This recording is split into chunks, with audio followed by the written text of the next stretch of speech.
Hello and welcome to the Grown Man Channel, a place where a grown man can talk to grown folks about grown-up things. Now today may be a little controversial and it may hurt some people's feelings, but we're going to be talking about the value that people are bringing to the dating scene. And when it comes to value, there are certain methods that you can use to see if you're getting the best deal, not only for a short term, but for a long-term investment. The method that we'll be focusing on today is the Bluebook method. This method is popularized by Bluebook, which is a resource that evaluates different attributes of cars such as features, year, and mileage, and suggests a reasonable sales price for the car based on that information.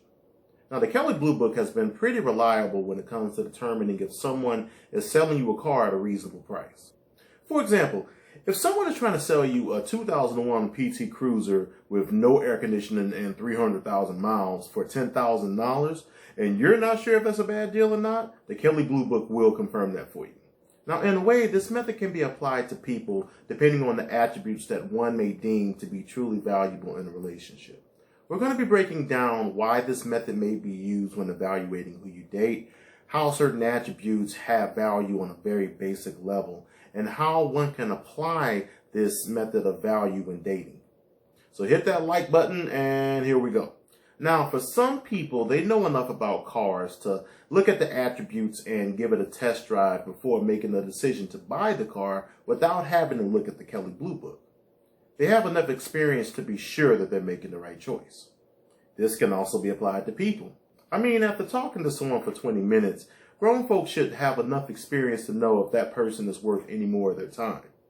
Unfortunately, some people still end up buying bad cars, and some people still choose the wrong people to get into relationships with. The man with the high income that's the boss of his own company looks great on paper, but as it turns out, everyone that he encounters, he basically treats like he's the boss of them, and that includes you. That woman that you saw on Instagram was looking good. I mean, face and body was 10 out of 10.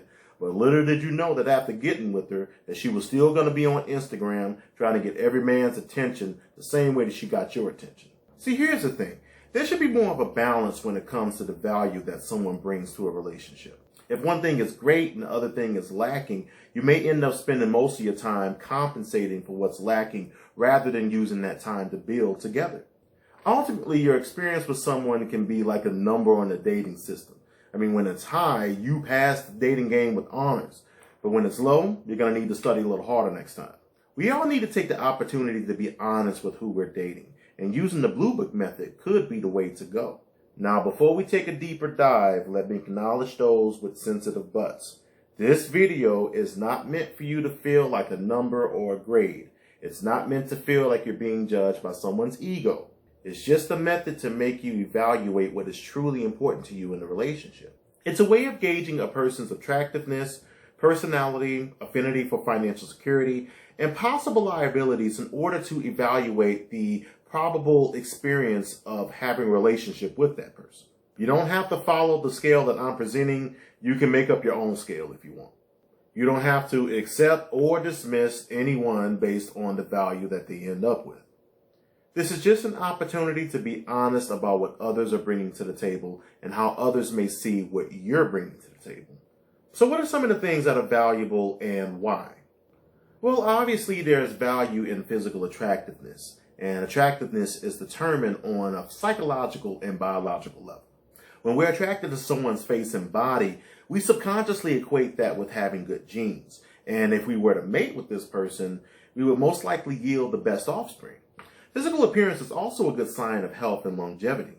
Taking good care of your face, keeping your body in good shape, and presenting yourself the right way will tell others on a subconscious level that you will pass on good genes and that you will maintain a healthy lifestyle.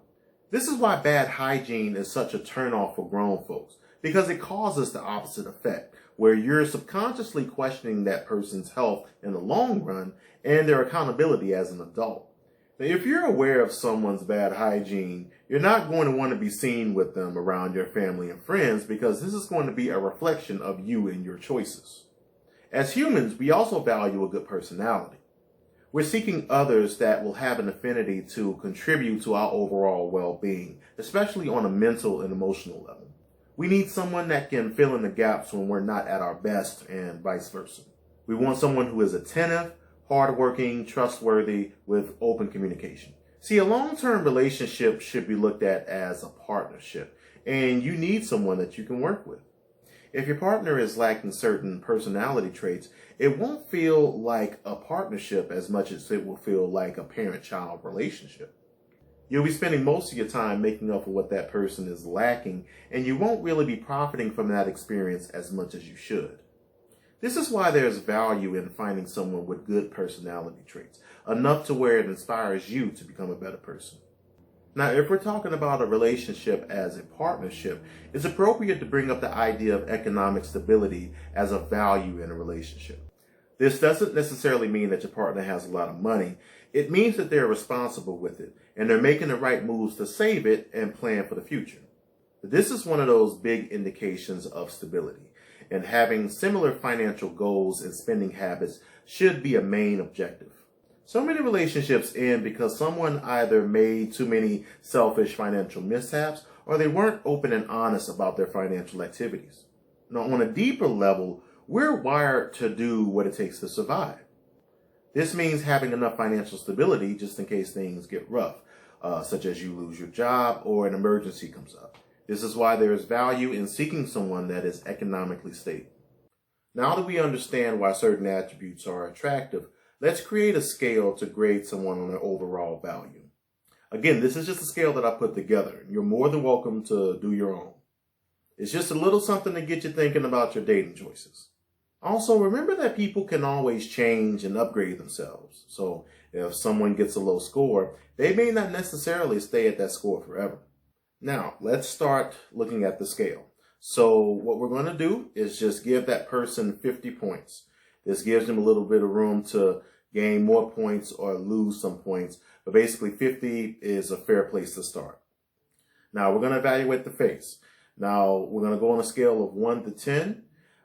10 being the most beautiful face that you've ever seen, the most beautiful face that you feel like you would ultimately be attracted to and you would never change anything about it, versus a 1, which is obviously the complete opposite. So if that person is at a 5, they're going to get 0 points. So no points added, no points taken away.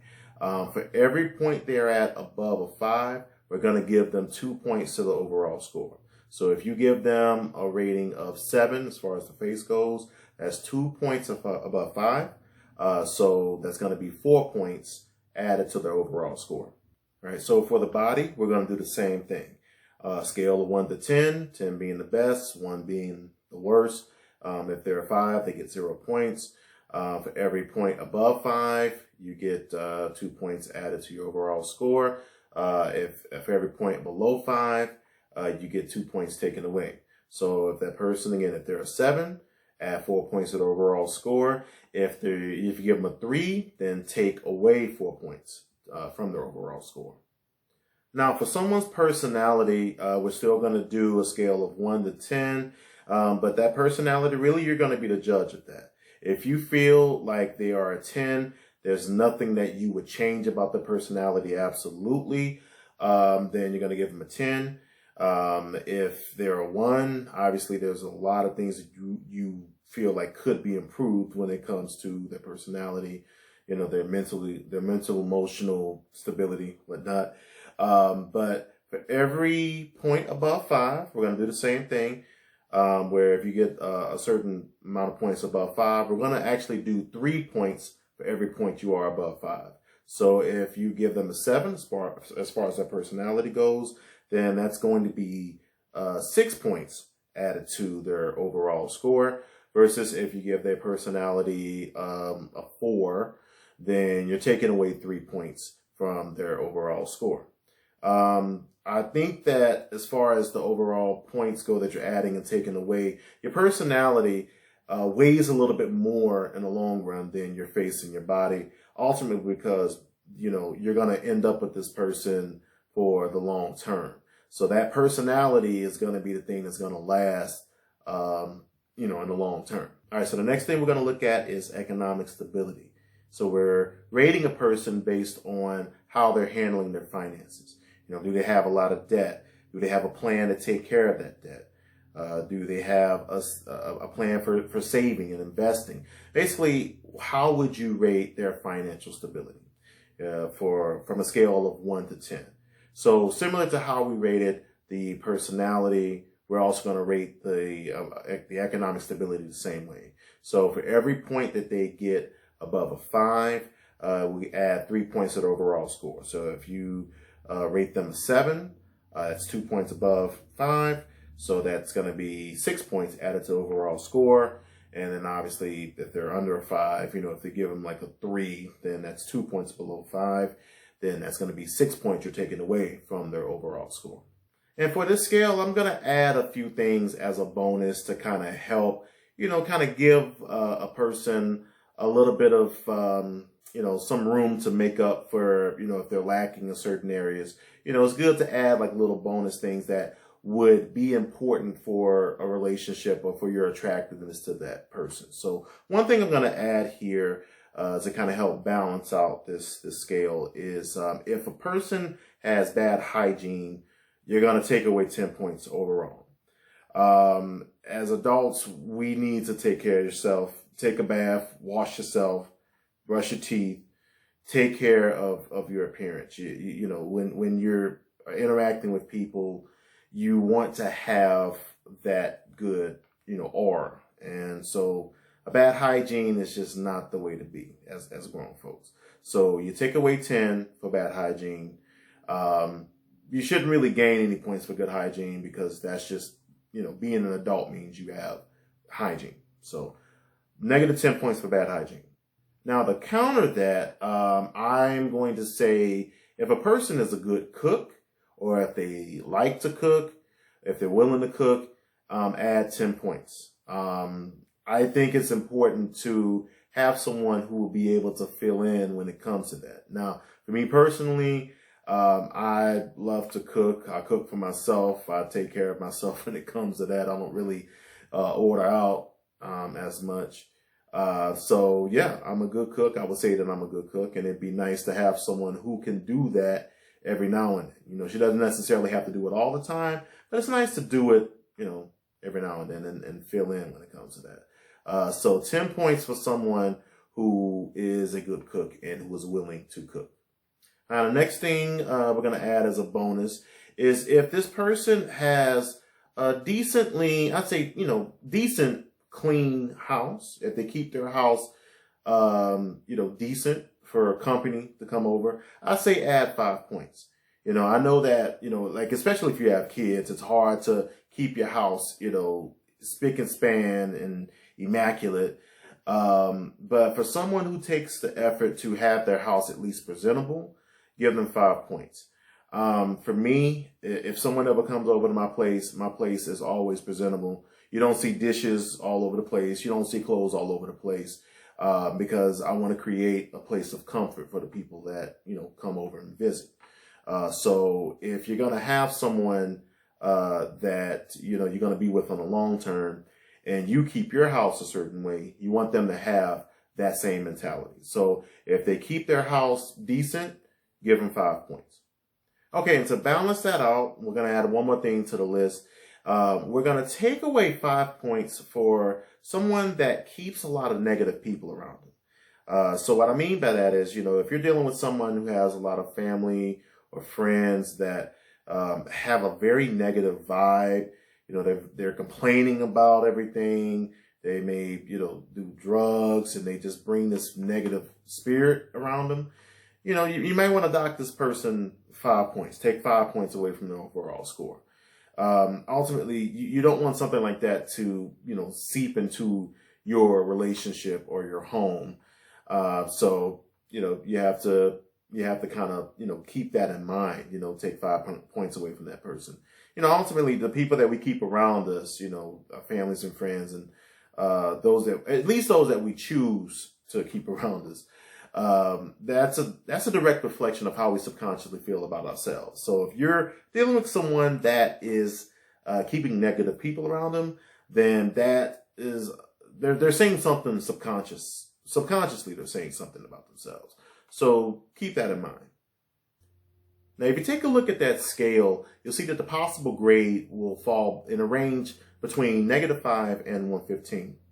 Now, if you're dealing with someone that gets, let's say, at least a 70, that's actually pretty good. I think that's pretty decent. 70 is, that's the type of person that you might want to pursue a relationship with. You might want to see where that goes and see how that develops. 70 is workable.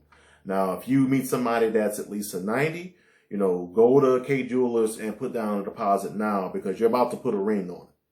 Now, I know at this point, some of you are thinking, hey, you put together this scale and you're judging all these other grown folks. Why don't you judge yourself if you're just such a grown man?